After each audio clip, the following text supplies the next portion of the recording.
Samantala, lalaking may kasong may kaugnay sa illegal na droga na tinaguri ang top 8 regional most wanted person ang arestado ng mga otoridad sa Bohol.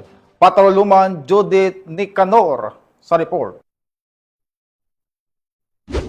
Arestado ng Ubay Bohol PNP ang top 8 most wanted person provincial level na may kasong paglabag sa Sections 5 and 11 ng Republic Act 9165 o ang Comprehensive Dangerous Drugs Act of 2002 matapos itong maaresto ng mga otoridad sa Purok 2 Benliu, Ubay Bohol nito lamang nakaraan. Kinilala ni Police Captain Amelito Miloria, Chief of Police ng Ubay Municipal Police Station, Bohol Police Provincial Office, ang wanted na suspect na si Albert, 22 anyos na residente ng naturang lugar. Ang suspect ay naaresto sa bisa ng warrant of arrest para sa kasong paglabag sa Sections 5 and 11 ng Republic Act 9165 na inisyo ni Honorable Glenn Pilosas Pergamino, presiding judge ng RTC Branch 52, Talibon, Bohol. Ang pag-aresto kay Albert ay nagsisilbing matibay na patunay ng tuloy-tuloy na pagsisikap ng kapulisan ng Ubay Bohol sa pagsubaybay sa mga wanted na tao, isang malinaw na mensahe na walang sinuman ang makakawala sa batas. Mula dito sa Central Visayas, ako ang Police News Network Correspondent, Patrolwoman Judith Nicanor,